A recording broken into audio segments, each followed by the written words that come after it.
যুক্তি দিয়ে বলেন না নাউজুবিল্লাহ। নবী পাক সাল্লাল্লাহু আলাইহি ওয়াসাল্লামকে নিরক্ষর বলতো, উম্মি বলতো, নাউজুবিল্লাহ বলেন। হযরতে আম্মা জান খাদিজাতুল কুবরা রাদিয়াল্লাহু তাআলা আনহার ব্যাপারে বাজে বাজে শব্দ ব্যবহার করেছে।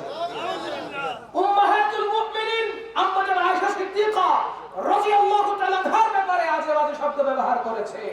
আলে বাইতুর রাসূল মাওলানা আলীর শানে, মা ফাতেমাতুজ জাহরা রাদিয়াল্লাহু তাআলা আনহার শানে আজে বাজে শব্দ ব্যবহার করে। কথা বলে ঠিক কিনা? নবীকে মহব্বত করলে এই শব্দগুলো কি তার মুখে আসবে কখনো? আমরা কখনো আমাদের নিজের মার শানে বেয়াদবি করব? নিজের মাকে আজে বাজে কথা বলবো? আর ওনারা তো উম্মাহাতুল মুমিনিন, মুমিনদের মা। তো মুমিনদের মার ব্যাপারে তুমি মুমিন হলে কিভাবে তুমি অকথ্য ভাষায় কথা বলো? ঠিক না? আল্লাহ পাক রব্বুল ইজ্জত এই ধর্ম চোরা, দিন চোরা, ওই সমস্ত ঈমান চোরা মানুষ থেকে আল্লাহ আমাদেরকে হেফাজত করুন। জিবরিল আমিন আল্লাহকে বলছেন, আল্লাহ একটু আদব শিক্ষা দেন, আমি কেমন করে আপনার হাবিবকে বুক থেকে তুলবো। আসন্ন মাহে রমজানুল মুবারক, মাহে রমজানুল মুবারকে মানুষ সেহরি করে না? সেহরি করাটা নবী পাকের সুন্নত। অনেকের লাগে এটা মিন্নত, কই ঘুম সে আরাম, এই শীতকালের ঘুম সাইরে উঠতাম না। অথচ সেহরির মধ্যে বরকত আছে না নাই? এই বারাকা দিয়েছেন কে? নবী পাক সাল্লাল্লাহু আলাইহি ওয়াসাল্লামের প্রত্যেকটা সুন্নতের ভিতরে বরকত আছে না নাই বাবা? এইজন্য সাবধান, সেহরি করবেন, সেহরির ভিতরে আল্লাহ নিয়ামত রেখেছেন, বরকত রেখেছেন।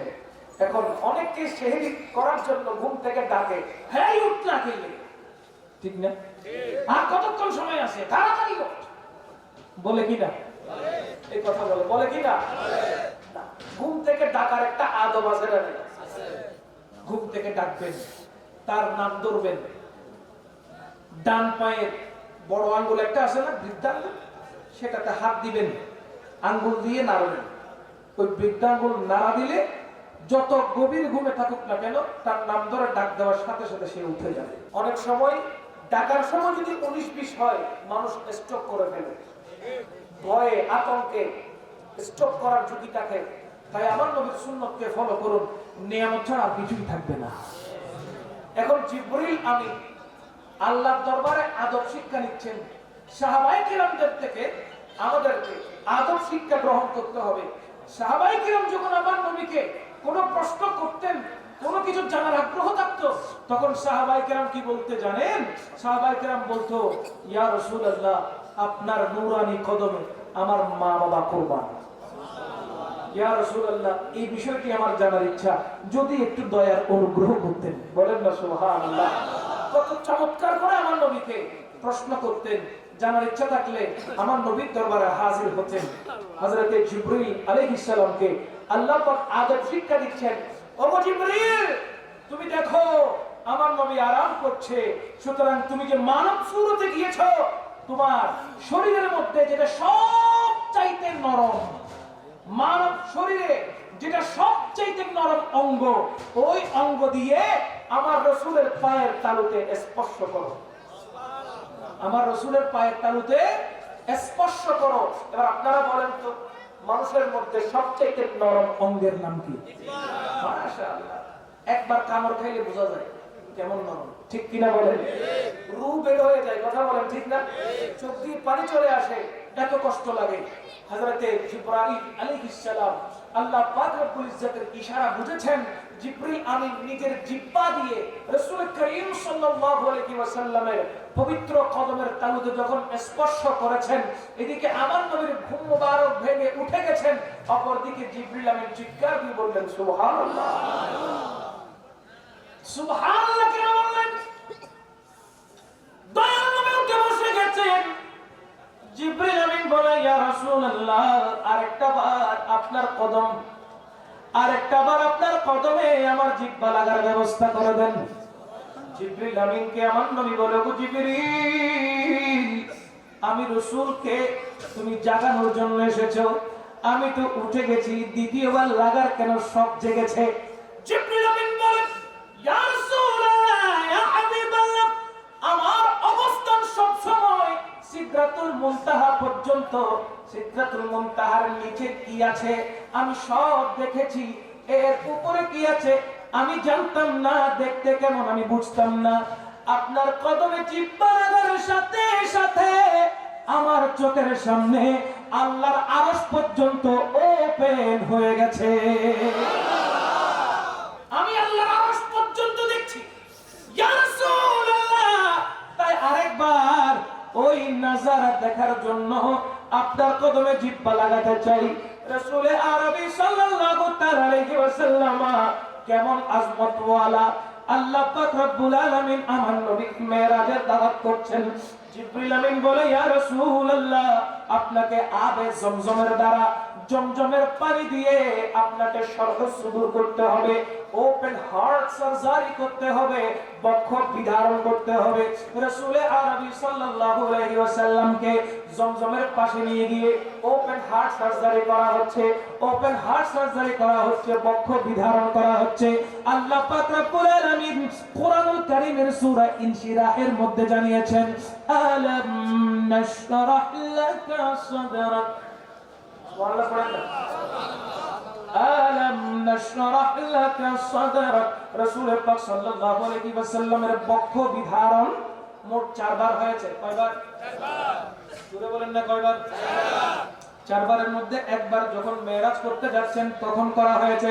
জিবরিল আমিন ওপেন হার্ট সার্জারি করছেন, যখন বক্ষ মুবারকে খোলা হলো, এক ফোঁটা রক্ত জমিনে পড়ে না। মানুষ হাত কাটলে রক্ত পড়ে কি পড়ে না? আর ওপেন হার্ট সার্জারি করলে তো রক্তের বন্যা বসে যাবে, ঠিক কি না? কথা বলতে পারবে? যার হার্ট সার্জারি করা হয় তার সে কি কথা বলতে পারে? কিন্তু আমার নবী পাক সাল্লাল্লাহু আলাইহি ওয়াসাল্লামের যখন বক্ষ বিধারণ করা হচ্ছে, আমার নবী জিবরিল আমিনের সাথে কথা বলতেছেন। আমার নবী জিবরিল আমিনের সাথে কথা বলছেন।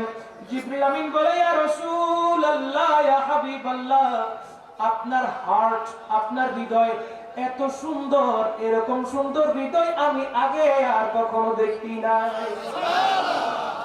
আমার নবী বলে, কেমন দেখেছো? জিবরিল আমিন বলে, ইয়া রাসূলুল্লাহ, মানুষের চেহারার মধ্যে কান যেরকম আছে, চোখ যেরকম আছে, আমি দেখলাম আপনার হৃদয়ের মধ্যে, হার্টের মধ্যে 2টি কান আছে, আবার 2টি চোখও আছে। হার্টের মধ্যে কি আছে? 2টি কান এবং 2টি চক্ষু আছে। আমার নবী বলে, জিবরিল রে, নবুয়তের চক্ষু, নবুয়তের কান দ্বারা আমার কোন উম্মত কোন জায়গা থেকে আমি রাসূলকে ডাকে, আমি 24 ঘন্টা আমার উম্মতের খবর রাখি। ও জিবরিল, ওযু অবস্থায় আমার কোন উম্মত যদি ঘুমিয়ে যায়, ঘুম থেকে উঠলে আমার উম্মতের ওযু ভেঙে যায়। কিন্তু আমি নবী যদি ওযু করে ঘুমাই, ঘুম থেকে উঠলে আমার ওযু ভাঙে না। কারণটা কি? আমার কলবের চোখ, আমার হৃদয়ের কান সব সময় খোলা থাকে। আমরা সেই নবীর গোলাম হতে চাই কি চাই না? অনেকে কয় গোলাম তো হইবা, আল্লাহর নবীর গোলাম কি লেগে হইবা? আচ্ছা, আল্লাহ কি বড়ি আছে? গোলাম হওয়ার জন্য বড়ি দরকার আছে না? কাউকে মুনিত মানার জন্য মুনিত। আমি আপনার মতন হতে চাই, মতন। তা আল্লাহর মতন কি আর কিছু আছে? আল্লাহকে কেউ দেখছেনি?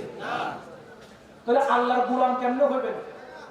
আমরা নবীর গোলাম হতে চাই, তার মানে নবী পাক সাল্লাল্লাহু আলাইহি ওয়াসাল্লাম যেরকম চলেছেন, যেভাবে চলেছেন, যেটা বলেছেন, যেভাবে করতে বলেছেন, হালাল হারাম বেঁচে চলতে বলেছেন, সেইভাবে আমরা চলার নাম হলো নবীর গোলামি করা, নবীজির দাসত্ব করা।